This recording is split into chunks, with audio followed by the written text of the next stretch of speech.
অনেক দিন হয়ে গেছে আপনাদের সাথে কোনো ব্লগ ভিডিও শেয়ার করছি না।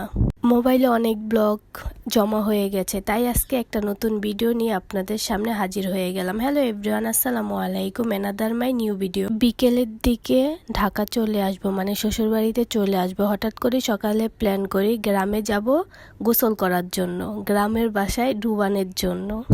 অনেক দিন হয়ে গেছে সাঁতার কাটি না, তাই ওই দিন প্ল্যান করে চলে যাই গ্রামে। কাজিনদের নিয়ে, বাচ্চা কাচ্চা নিয়ে, হাজবেন্ডকে নিয়েই তো বের হয়ে গেলাম গ্রামের উদ্দেশ্যে।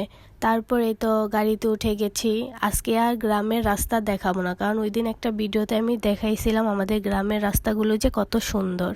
এই তো কথা বলতে বলতে নানু বাসায় চলে আসি, কিন্তু এসে এত মন খারাপ হয়ে গেছে যা বলার বাহিরে। এসে দেখি খালের মধ্যে কচুরি আর কচুরি। এত কষ্ট করে আসলাম গোসল করার জন্য, তখন এত কান্না পাচ্ছিল যে গোসল করতে পারবো না।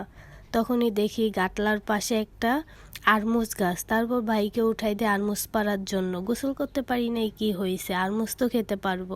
আবার ভাববেন না চুরি করে খাচ্ছি, এটা আমার নানার গাছ। তারপর এখানে বসে বসে আরমুজ খাচ্ছিলাম আর ভাই বোনরা আড্ডা দিচ্ছিলাম। আড্ডা দেওয়া শেষ হলো, ওইখান থেকে আমরা চলে যাই আমার এক খালামণির বাসায়, কারণ নাম করে এসেছি গোসল করব। গোসল না করে তো এখান থেকে যাব না। খালামণির বাসার সামনেও অনেক বড় খাল আছে, ওইখানে তাই চলে যাচ্ছি। এই তো খালামণির বাসায় চলে আসছি। খালামণির বাসায় না আসতে এখানে বাবা ছেলে দোল খাচ্ছে, আর এইদিকে আমার বোন চুরি করছে। সরি, চুরি করছে না, এটা আমার খালামণিদের গাছ।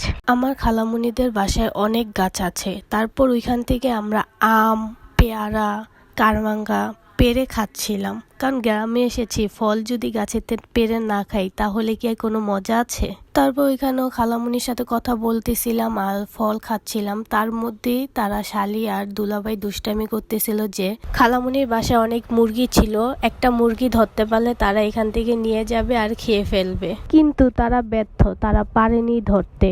তারপর আমাদের ফল খাওয়া শেষ হলে, দুষ্টামি করা শেষ হলে আমরা ড্রেস চেঞ্জ করে গোসল করার জন্য চলে যাই। রাস্তা দিয়ে যাচ্ছিলাম আর দুষ্টামি করতেছিলাম। আগে গ্রামে গেলে একটু বিরক্ত ফিল করতাম, কারণ যে দেখতো সে হা করে মুখের দিকে তাকায় থাকতো, এটা সেটা জিজ্ঞেস করতো। কিন্তু এখন আর তেমন তারা জিজ্ঞেস করে না, তারা বুঝে গেছে যে মানুষ বিরক্ত ফিল করে। আমার খালামণির বাসার সামনে প্রায় 10-12টার মতো ঘাটলা আছে। তারপর আমরা ঘাটলার সামনে চলে যাই আর খুঁজতেছিলাম কোন ঘাটলায় মানুষ নাই, সেই ঘাটলায় গোসল করব।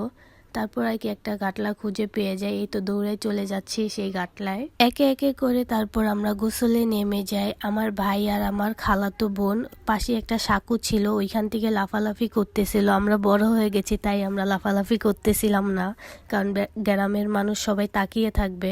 তারপরে তো আমাদের গোসল করা শেষ হলে আমরা খালাদের বাসায় গিয়ে ড্রেস চেঞ্জ করে আবার বাসার উদ্দেশ্যে রওনা হয়ে যাই। যাওয়ার পথে আমার ভাইয়ের ছেলে আমার হাতে ছিল, কিন্তু সে তার ফুবাকে ডাকতেছিল, ও ওর ফুবাকে আবার বাবা বলে ডাকে। তারপর বলতেছিল বাবা বাবা, আমি আবার ওইটা ভিডিও করে রেখে দেই। গ্রামে আসলে একটা ঝামেলা, সহজে গাড়ি পাওয়া যায় না, সব গাড়ি ভরা থাকে। অনেকক্ষণ বসে আছি, গাড়ি পাচ্ছি না। তারপর একটা গাড়ি পাই, তারপর বাসায় চলে আসি। আজকের ভিডিওটা এই পর্যন্ত। কি ভিডিওটা শেষ পর্যন্ত দেখার জন্য আপনাদের ধন্যবাদ। লাইক কমেন্ট শেয়ার করে পাশে থাকবেন। আল্লাহ হাফেজ।